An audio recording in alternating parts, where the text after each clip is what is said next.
Bismillahirrahmanirrahim. Assalamualaikum warahmatullahi wabarakatuh. Salam sejahtera bagi kita semuanya. Om Swastiastu, Namo Buddhaya, salam kebajikan, Rahayu, Merdeka.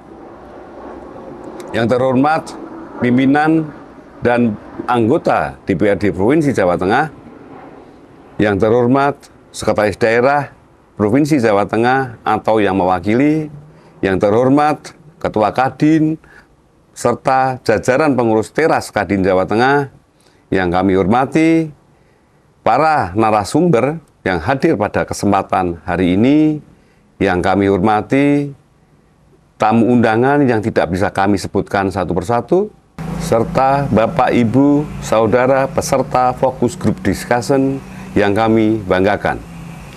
Pertama-tama, marilah kita panjatkan puji syukur kehadirat Allah Subhanahu wa Ta'ala, Tuhan yang Maha Kuasa, karena atas berkat rahmat dan nikmatnya kita bisa berkumpul bersama, berdiskusi bersama dalam keadaan sehat walafiat dalam rangka mengikuti FGD dengan tema Strategi Kadin Jateng bersama stakeholder dalam mewujudkan kedaulatan pangan di Jawa Tengah. Bapak, Ibu, Saudara peserta FGD yang kami banggakan, permasalahan pangan adalah permasalahan yang strategis. Oleh karena kebutuhan pangan adalah kebutuhan mendasar bagi setiap makhluk hidup yang harus dipenuhi demi keberlangsungan hidup. Perlu kita ingat bahwa tidak ada negara yang berhasil dalam pembangunan perekonomiannya tanpa menuntaskan terlebih dahulu persoalan pangannya. Di dalam forum G20 di Bali juga ditegaskan bahwa negara-negara yang hadir diminta komitmennya untuk menggunakan semua perangkat kebijakan yang tepat untuk mengatasi tantangan ekonomi dan keuangan saat ini, termasuk resiko kerawanan pangan. Jawa Tengah sendiri juga tidak boleh diam dan menunggu. Kita juga perlu membahas serta merumuskan strategi agar permasalahan bersama ini dapat diantisipasi dan disikapi dengan baik. Bapak, Ibu, Saudara peserta FGD yang kami banggakan, berbicara tentang kedaulatan pangan, kita harus ingat 3 pilar pangan sebagai upaya berdaulat di bidang pangan. Yang pertama, ketersediaan atau availability. Yang kedua, keterjangkauan baik secara fisik maupun ekonomi. Yang ketiga, stabilitas yang harus tersedia dan terjangkau setiap saat dan setiap tempat. Oleh karena itu, Bapak, Ibu, Saudara peserta FGD yang saya banggakan, 3 pilar tersebut menjadi acuan bagi Kadin dan stakeholder untuk mendalami permasalahan pangan ini. Oleh karena itu, penting untuk terus meningkatkan komunikasi, penyamaan persepsi, serta melahirkan inovasi-inovasi yang mendukung target kita bersama untuk bisa berdaulat di bidang pangan. Karena isu ini adalah isu yang sangat strategis, Kadin, khususnya Kadin Jateng bersama stakeholder di Jawa Tengah, penting untuk sedari dini menyiapkan konsepsi dan langkah strategis sebagai bentuk upaya menghadapi ancaman krisis pangan, dan saya berharap bisa menciptakan kedaulatan pangan di Jawa Tengah. Bapak, Ibu peserta FGD yang kami banggakan, mungkin itu hal yang bisa saya sampaikan sebagai pemantik jalannya diskusi yang lebih mendalam. Semoga FGD ini bisa menjadi pintu gerbang solusi dari permasalahan-permasalahan yang selama ini belum dapat terselesaikan. Saya, Heri Budatmoko, Wakil Ketua DPRD Provinsi Jawa Tengah. Wassalamualaikum warahmatullahi wabarakatuh. Merdeka! Dalam momentum yang sangat baik ini, kami mengucapkan selamat datang kepada dan selamat mengikuti acara FGD ini. Kami sampaikan bahwa Kadin sebagai wadah dan wahana komunikasi, informasi, representasi, dan konsultasi advokasi pengusaha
membangun ketahanan pangan melalui sumber daya lokal.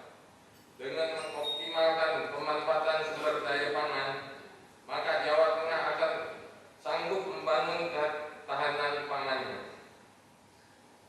Bapak dan Ibu yang saya hormati, kita harus bersama-sama hadir di tengah masyarakat untuk memberikan ketenangan dan memastikan pemenuhan urusan pangan ini. Tidak saja soal ketersediaan dan distribusi, tetapi juga keterjangkauan harga, keragaman, aksesibilitas, kualitas, hingga keamanan konsumsinya. Harus ada upaya sinkronisasi antara dunia usaha, legislatif, pemerintah, dan akademisi. Pada satu sisi, legislatif sebagai fasilitator dunia usaha untuk distribusi dan logistik, dan sisi pemerintah atau birokrat memaparkan kebutuhan.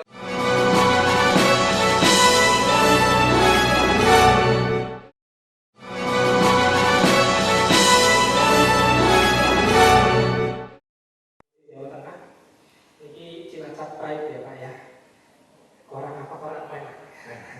Dulu juga kebetulan apa Pak?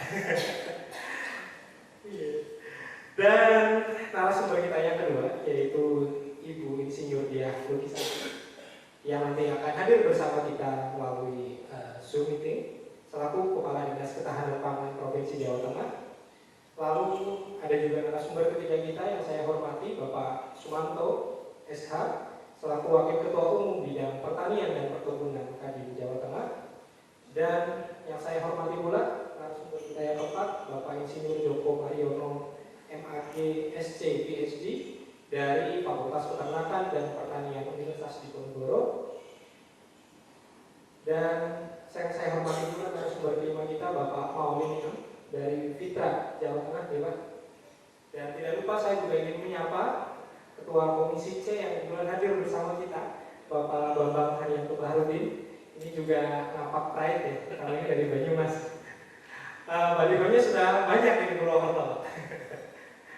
Selamat datang semuanya di acara Fokus Group Discussion Strategi Kadin Jawa Tengah bersama stakeholder dalam mewujudkan kedaulatan pangan di Jawa Tengah di tanggal 5 Desember 2022. Dan sebelum kita mulai nanti pemateri pertama, izinkan saya untuk mengawali sesi FGD pagi hari ini dengan sebuah pantun. Esok-esok Medan kopi kita nih. Kalau mewe jagung nang dulu tanpa. Bersama Kadin Jateng kita wujudkan kedaulatan pangan Jawa Tengah. Karena aku mau nampak ya, pantunnya taruh nampak sedikit ya. Orang apa-apa. Ya, baik. Untuk selanjutnya, tanpa menunda waktu, kita langsung masuk ke materi pertama dan kita akan langsung persilahkan kepada Ibu Insinyur Diah Lukisari MSI selaku Kepala Dinas Ketahanan Pangan Provinsi Jawa Tengah untuk memaparkan materinya. Kepada Ibu Insinyur Diah Lukisari MSI, kami persilahkan.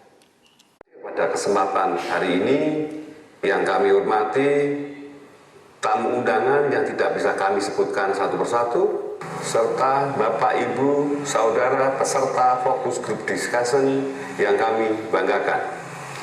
Pertama-tama, marilah kita panjatkan puji syukur kehadirat Allah Subhanahu wa Ta'ala, Tuhan yang Maha Kuasa, karena atas berkat rahmat dan nikmatnya kita bisa berkumpul bersama, berdiskusi bersama dalam keadaan sehat walafiat dalam rangka mengikuti FGD dengan tema Strategi Kadin Jateng bersama stakeholder dalam mewujudkan kedaulatan pangan di Jawa Tengah.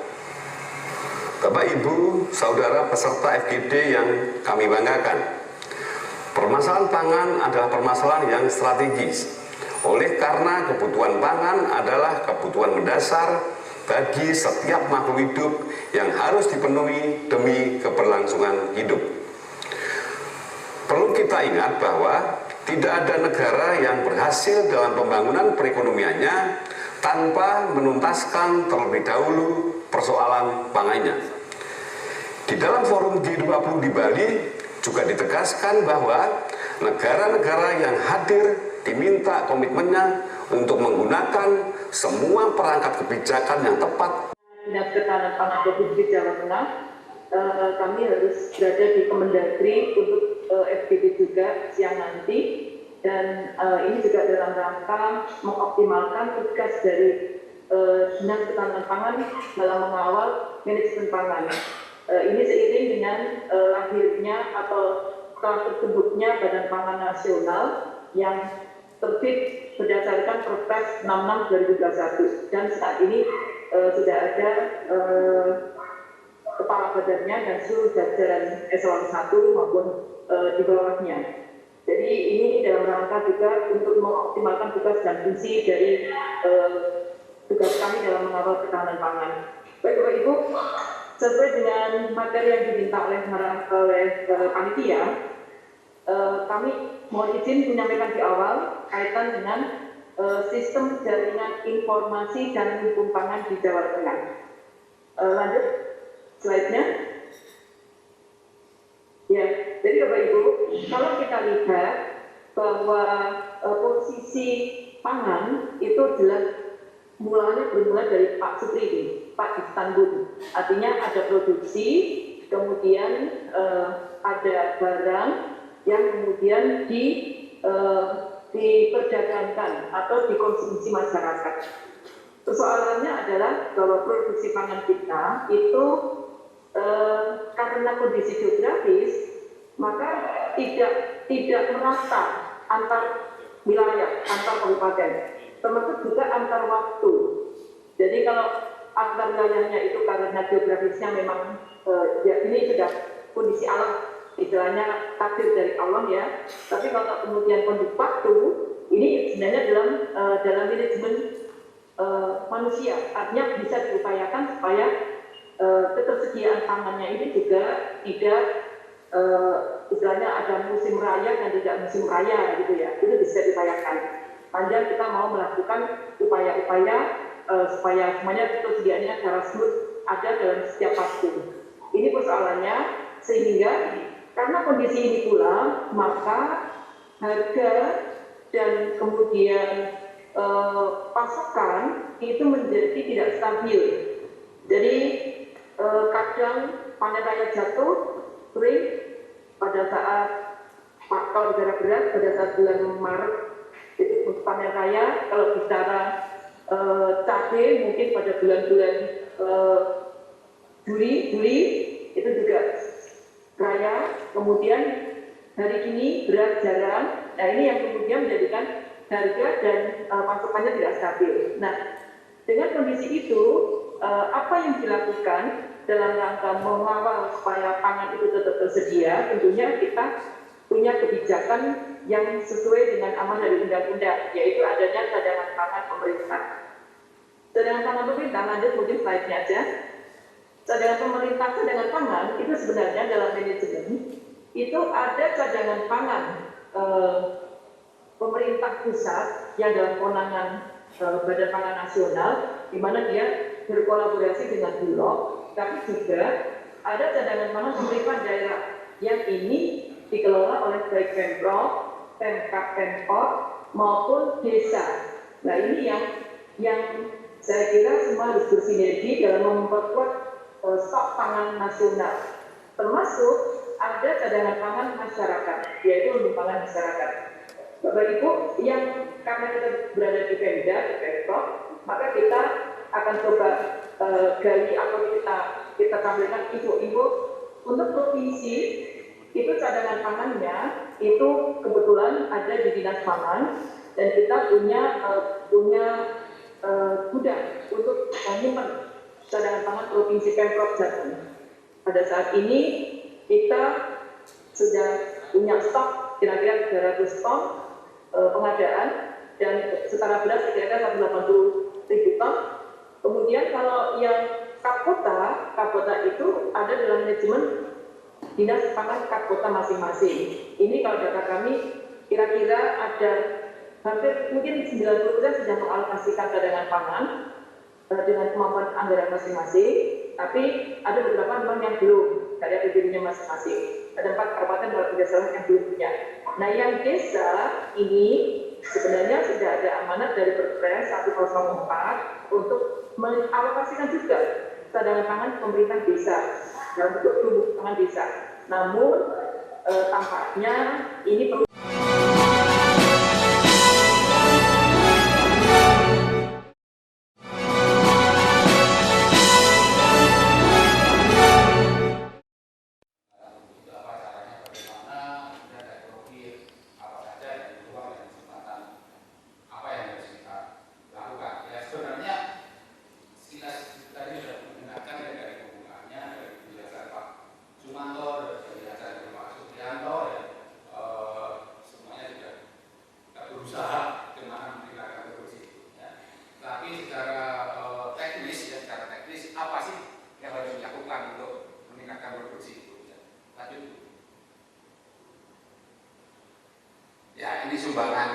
sumbangan pertanian kita ya, 30% ya, 30% dari penduduk Indonesia itu bekerja di sektor pertanian. Pertanian kita itu adalah sumber pangan ya bagi penduduk Indonesia ya. Dan Jawa Tengah itu merupakan salah satu penyangga pangan nasional. Tadi disebutkan nomor 2 setelah Jawa Timur ya. Jadi sumbangannya di Indonesia, Jawa Tengah menjadi sesuatu yang sangat penting ya, sebagai sumber bahan pangan. Jadi secara nasional ya, sumbangan di ekonomi kita ya itu mengalami pertumbuhan di pertanian itu pertumbuhannya sekitar 1,84%, sedangkan distribusinya ya itu sumbangannya ke PDB itu sekitar 13%. Walaupun jumlahnya semakin menurun, tapi secara jumlah itu masih sangat banyak ya, masih penting bahwa pertanian kita itu menyumbang di sektor ekonomi. Lanjut. Oke, ini secara sekilas saja ya, pangan sumbangannya 1,56% ya, yang perkebunan 3,52, peternakan ya tumbuhnya 0,34 ya, kehutanan, perikanan ya. Lanjut. Ini sumbangannya kepada pendapatan nasional ya, tanaman pangan ya, kontribusinya 2,6, yang pada ini perkebunan ya kontribusinya sekitar 3,94 atau 4%. Lanjut. Ya, ini fokusnya ya usaha meningkatkan produksi ya. Jadi secara fundamental untuk meningkatkan produksi pangan ya, pertanian secara umum, secara dalam arti luas, ada dua cara fundamental, yaitu peningkatan efisiensi ya, efisiensi pada teknologi yang sudah ada ya. Efisiensi itu apa ya? Bahwa jumlah input yang kita pakai itu tetap ya, nanti produksinya akan naik ya, atau produksi tertentu dicapai dengan input yang lebih rendah, yaitu membuat kita itu menjadi efisien. Kemudian yang kedua itu adalah inovasi dan teknologi baru di bidang pertanian ya. Jadi kalau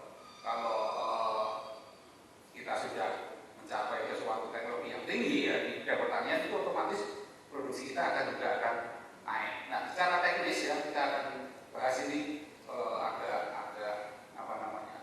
akademis itu ya. Next ya, ini kalau kita mempelajari secara fundamental itu ya, key itu yaitu produksi pangan kita ya, X itu inputnya akan mengikuti pola ya, yang disebut dengan fungsi produksi ya. Semakin tinggi inputnya ya, semakin produksinya akan naik, tapi pada batas tertentu itu akan melandai. Nah, pada titik tertentu akan berhenti. Kita nggak bisa menambah input terus-menerus ya. Kita tidak bisa misalnya menambah pupuk terus-menerus, menambah tenaga kerja terus-menerus, menambah benih terus-menerus, pasti suatu saat akan berhenti. Nah, berhentinya itu ada suatu titik ya, suatu titik katakanlah di titik X0 ini ya. Nah, celakanya harusnya produksi potensial ya yang di garis merah ini itu harusnya dicapai, tapi kita belum mencapai itu ya, kita hanya mencapai di sini ya. Sampai di sini artinya apa? Artinya ada kesempatan untuk meningkatkan produksi kita. produksi saat ini disebut produksi kita itu belum efisien, produksi kita masih boros, ya. Masih boros input, ya. Ada dua strategi ya, untuk dengan teknologi yang sudah ada itu, yaitu meningkatkan efisiensi, yaitu menuju ke garis merah ini, ke kurva merah ini, dengan input yang tetap, ya. Atau mempertahankan produksi di titik ini, ya, tetapi inputnya berkurang. Nah, inputnya berkurang. Kalau kita ingin tadi disebut produksi yang ramah lingkungan, ya, yang organik atau semi organik, yang mengurangi pupuk kimia ini, ya, pupuk kimia ini.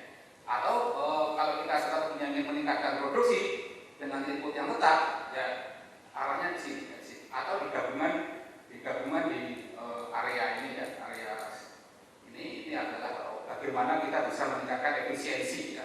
Nah, produk pertanian kita itu terindikasi masih belum efisien. Artinya apa? Masih ada potensi peningkatan produksi dari teknologi yang sudah ada. Indikasi yang paling jelas, ya, bahwa pertanian kita itu belum efisien, ya, itu harganya masih kalah bersaing dengan luar negeri, ya. Kita masih biayanya terlalu tinggi, ya, ekonomi biaya tinggi, ya. Ketika pasar kita dibuka, ya, ada produk luar masuk, ya, tadi yang disebut impor, itu memantapkan produksi komoditas tanaman pangan, hortikultura dan perkebunan utama sebagai wujud kontribusi kedaulatan pangan di Jawa Tengah. Yang pertama, meningkatnya produksi tanaman pangan, hortikultura dan perkebunan yang berkelanjutan. Yang kedua, modernisasi pertanian sebagai sarana efisiensi usaha tani di bidang tanaman pangan, hortikultura dan perkebunan. Yang ketiga, pertanian, tanaman pangan, hortikultura dan perkebunan berkelanjutan. Diulangi lagi. Yang keempat, peningkatan efisiensi usaha pertanian, tanaman pangan, hortikultura dan perkebunan. Lanjut, ini kebijakannya tidak saya baca karena banyak banget. Strateginya, lanjut, nanti bisa di copy maksud saya Pak Manto. Waktunya habis untuk saya baca. Mohon maaf. Ini ceritanya aja nanti mungkin bisa. Terus capaian produksi. Lanjut. Ini capaian produksi pertanian dan perkebunan di Jawa Tengah. Perlu saya matur bahwa terutama di 2022 di padi ada penurunan produksi. Kalau di jagung alhamdulillah ada peningkatan. Kalau di cabai dibanding 2022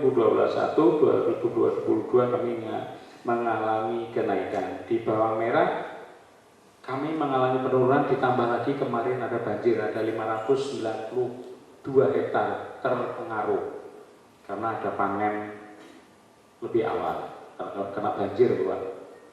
Nanti ceritanya panjang. Kalau yang tebu kami mengalami kenaikan dibanding tahun 2021.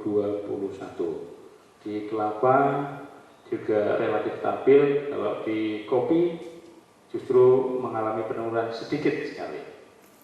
Lanjut, faktor keberhasilan produksi pangan. Ini Ibu Bapak sekalian saya pahami kalau yang berkecimpung di sektor pertanian ada yang namanya sabta usaha tani.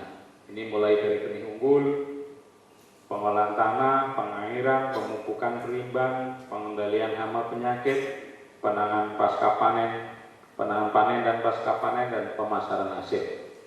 Itu semua yang nomor 7 yang jadi masalah kalau kita cerita tentang tadi Mas Billy kan duta petani milenial.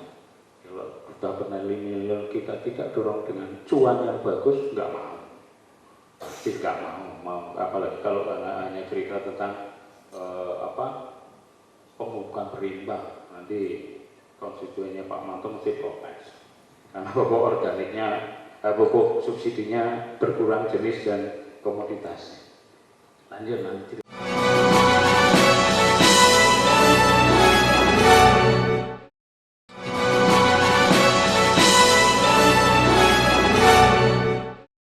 Lahan di bawah 2000 meter. Nah, kalau ingin mengentaskan makanya tadi Bung Karno sampaikan harus revolusioner. Kalau mau swasembada yang dihitung di sini. Penghasilan petani itu hasil kita diskusi dengan para ahlinya. Ini belum tentu, ini yang kalau bagus ini. Kalau nggak bagus malah rugi petani itu. Ya. Kalau harga gabah kering panen di angka 3.400, penghasilan mereka per bulan yang punya 2.000 meter itu cuma 608. Kalau 4.000 gabah kering panen itu yang baru diambil dari petani itu 755. Ini per bulan. HPP pemerintah itu 4.200. Kalau harga di angka 5.000 itu 1 juta. Penghasilan bukan. Itu banyak orang miskin. Karena di sini yang punya lahan 2.000 meter ke bawah ini yang harus diselesaikan sebetulnya. Kalau mau menyelesaikan ini di angka 2.000 meter ini yang diselesaikan, penghasilannya ini minimal disamakan lah. Lo coba UMK Jawa Tengah. Banjarnegara 1.800.000 itu lulus SMA masuk pabrik itu 1.800.000. Di Semarang sudah 2,8. Manusia zaman dulu berebut sumber daya, kemudian mulai ada mekanisasi, teknologi datang untuk kemudian mendayagunakan, mengeksploitasi alam. Yang terakhir, kondisi global mengarah pada kembali ke tradisional lagi, ke organik, ke ekonomi berkelanjutan dan sebagainya. Kita sekarang ada di mana? Indonesia sekarang saat ini ada di mana? Sementara negara di dunia kembali ke cara-cara tradisional, kita sedang menuju ke teknologisasi dan seterusnya yang mungkin akan makin memperparah. Lanjut. Nah, analisis kebijakan pangan. Pertama saya ingin mengawali apa sih kebijakan publik. Lanjut, Mbak. Kebijakan publik adalah segala tindakan yang dipilih atau diputuskan oleh pemerintah. Karena kebijakan publik, jadi setiap tindakan yang dipilih dan diputuskan oleh pemerintah untuk melakukan atau tidak melakukan sesuatu terhadap orang, terhadap barang atau terhadap layanan untuk menyelesaikan masalah. Jadi kebijakan publik tidak hanya yang dilakukan oleh pemerintah, tetapi juga apa yang tidak dilakukan oleh pemerintah. Itu yang perlu kita pahami. Misalnya ada opsi untuk misalnya tadi mendukung petani, tapi kenyataannya itu tidak dilakukan. Itu juga kebijakan. Kalau bahasanya Konan Edogawa, itu tidak adanya bukti adalah bukti itu sendiri. Lanjut. Nah, sangkan Pak ini mungkin bisa di skip. Tadi sudah banyak dijelaskan. Yang di sini saya hanya ingin menegaskan tentang kita perlu membedakan atau pilah ranah antara kedaulatan pangan, kemudian kemandirian pangan, kemudian ketahanan pangan, dan keamanan pangan. Ini masing-masing definisi yang berbeda dan juga punya konsekuensi tindakan yang berbeda. Gitu ya. Lanjut. Cadangan pangan tadi sudah dijelaskan oleh Bu Dia. Saya hanya ingin menegaskan tentang yang seringkali hilang di peraturan-peraturan turunan adalah tentang bagaimana peran desa. Di Undang-Undang tentang pangan jelas tertulis tentang cadangan pangan pemerintah desa. Tetapi ketika kita tanya pemerintah desa, mereka merasa tidak tahu apa-apa dan tidak tahu bagaimana cara melakukannya. Karena tidak ada petunjuk teknisnya. Lanjut. Ini saya kira bisa, ini 9 program utama pertanian nasional. Saya ambil dari Kementerian Pertanian, ada 9. Lanjut Mbak, yang menarik sebenarnya saya ingin cerita, yang menarik adalah bagaimana negara menganggap urusan pangan ini. Mindset yang dimiliki oleh kementerian atau negara dalam hal ini terkait dengan urusan pangan. Dari sisi namanya itu sangat militeristik. Komando strategis pembangunan pertanian, komando penggilingan padi, itu ada peraturan menterinya. Komando penggilingan padi itu ada. Jadi bagaimana negara, pemerintah itu akan melakukan koordinasi untuk komando saatnya giling padi gitu. Bisa jadi. Lanjut. Sebenarnya sudah perlu. Nah, seberapa siapkah Jawa Tengah? Lanjut. Kira-kira siap nggak Jawa Tengah? Siap nggak Mas? Dari sisi perangkat kebijakan, perdanya sudah ada sejak 2016, perlindungan petani. Ada juga soal tanggung jawab sosial perusahaan. Nah, ini mungkin nanti ada kaitannya dengan peran Kadin atau dunia pelaku usaha, tanggung jawab sosial perusahaan. Kemudian ada rencana pembangunan industri provinsi 2017-2037 itu sudah ditetapkan, termasuk juga rencana tata ruang dan wilayah. Yang terakhir, perda tentang perubahan perusahaan daerah, Citra Mandiri menjadi Jateng Agro Berdikari dan punya tugas khusus terkait dengan pangan. Lanjut. Dari sisi pergub lebih banyak lagi, nggak perlu saya bacakan satu persatu, tapi ada banyak yang ini ada hubungannya dengan urusan pangan dan pertanian. Lanjut. Nah, dari sisi anggaran ini yang menarik. Menurut RKPD, Rencana Kerja Pembangunan Pemerintah Daerah, lanjut Mbak. Tahun ini saya akan mengawalinya dari yang tahun 2021. Saya sempat mengumpulkan seluruh laporan realisasi APBD tahun anggaran 2021 dari 35 kabupaten kota. Saya ambil dari dinas-dinas yang nomenklaturnya ada kata pangan, ada tani, ada kelautan. Totalnya itu hanya 1,4 T untuk satu Jawa Tengah. Ini saya belum membaginya menjadi belanja pegawai, belanja operasi atau belanja modal atau belanja barang jasa. Nah, bisa jadi akan lebih sedikit lagi. Lanjut. Sementara Pagu RKPD 2023 dari dokumen yang saya dapatkan itu rata-rata untuk urusan pangan nggak lebih dari 1%, 0, jadi bisa dibayangkan sekian juta petani itu baru petani, belum peternak, belum nelayan, terus dapat apa mereka? Lanjut. Total anggaran, total rencana anggaran ada 25 triliun by the way untuk tahun depan. Nah, yang menarik ini ada juga peran dunia usaha, mungkin para pengusaha. Terima kasih juga sudah membantu, hanya memang mungkin perlu lebih koordinasi saja bagaimana strateginya.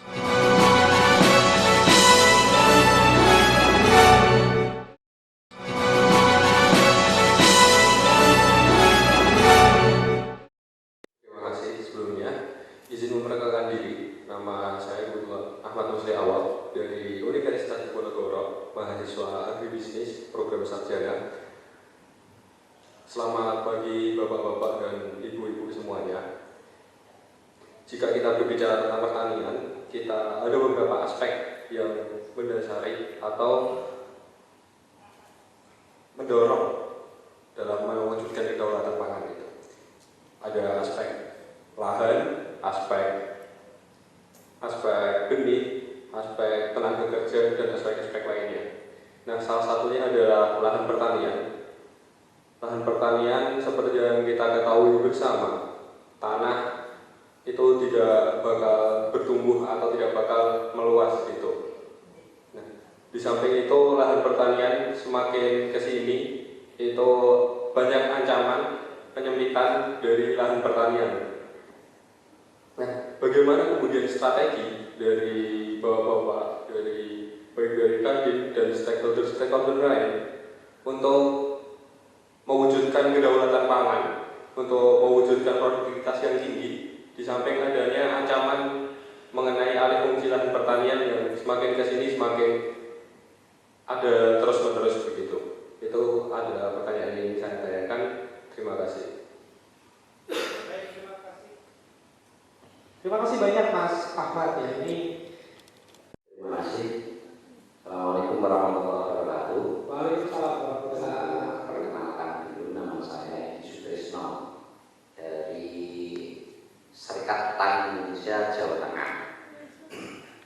Dan pertama saya ucapkan yang terhormat kepada bapak-bapak yang ada di atas bahwa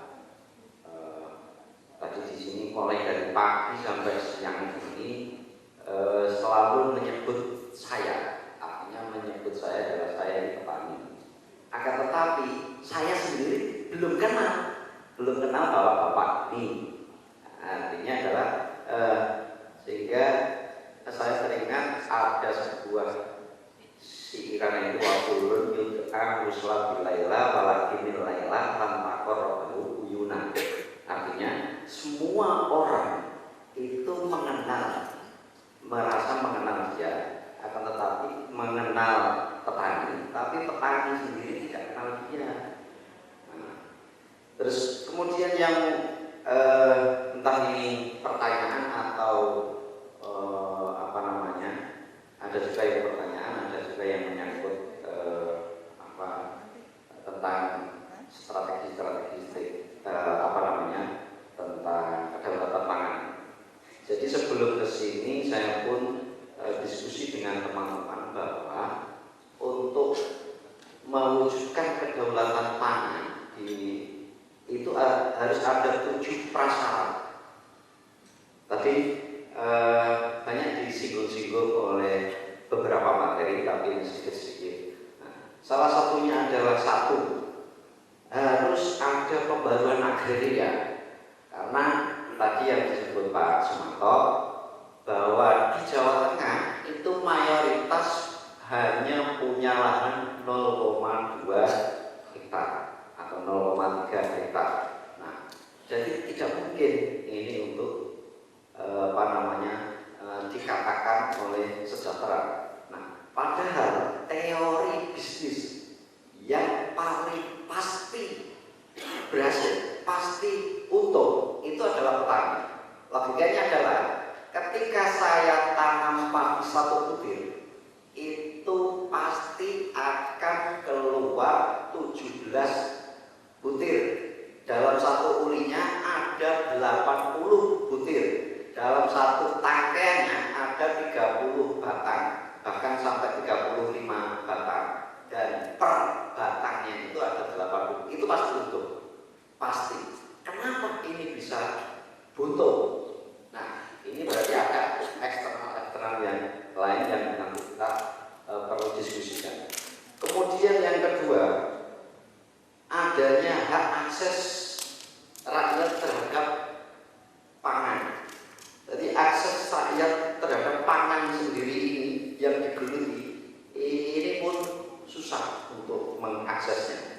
Banyak warga atau banyak petani ketika nanam ketimun itu yang bagus-bagus pasti dijual, terus kemudian yang bukek-bukek pasti dimakan sendiri. Nah, ini akan mempengaruhi tipologi pemikiran mereka. Terus kemudian yang ketiga, penggunaan SDA secara berkelanjutan. Sumber daya alam ini kita lihat itu tidak ada yang selalu berkelanjutan. Pasti habis proyek mangkrak. Itu yang terjadi saat ini gitu. Terus kemudian yang nomor 4, pangan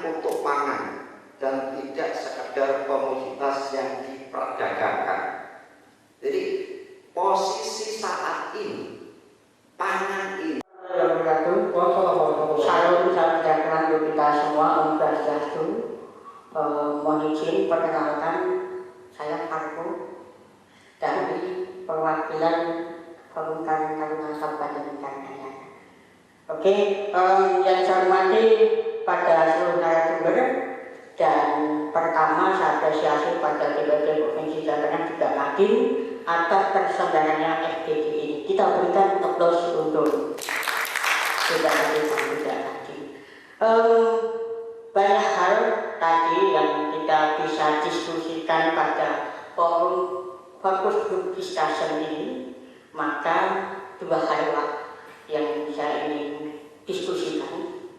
Jadi berbicara tentang kedaulatan adalah kekuatan secara penuh, otomatis ini di bidang pangan. Saya yakin lintas sektoral, baik dinas, badan maupun kantor yang membidangi ini sudah memiliki beragam program untuk mewujudkan kedaulatan pangan ini. Akan tetapi kita fokus pada hal yang akan terjadi dalam masa yang akan datang, tentang tantangan ketersediaan pangan dan ancaman kelangkaan pangan yang sudah terjadi di beberapa negara dan mungkin saat ini belum terasa. Tapi saya melihat beberapa fakta bahwa terjadi alih fungsi lahan yang sama subur beralih fungsi menjadi sektor industri, juga perumahan atau properti, yang mana ini sebenarnya paradoks. Ketimpangan yang terjadi di sisi lain ingin melakukan kedaulatan pangan, akan tetapi di sisi lain investasi juga diharapkan masuk. Mas Fitra tadi, Mas Maulid ya, dari Fitra tadi mengatakan demikian, bahwa kita terjadi persoalan seperti ini, otomatis perlu sebuah regulasi yang mana memungkinkan tidak ada regulasi untuk mengatasi hal tersebut. Karena berbicara lahan kadang memang milik pribadi, otomatis saja orang mau memakai berapa, termasuk dijual pada industri. Akan tetapi muncul persoalan baru pangan, maka Pak Manto mohon izin peran DPRD khusus DPRD Provinsi Jawa Tengah untuk kasus alih fungsi lahan ini seperti apa. Yang kedua, kepada Pak Joko Mariono, dosen Fakultas Peternakan dan Pertanian Undip. Mohon izin Pak, saya mahasiswa S3 Dr.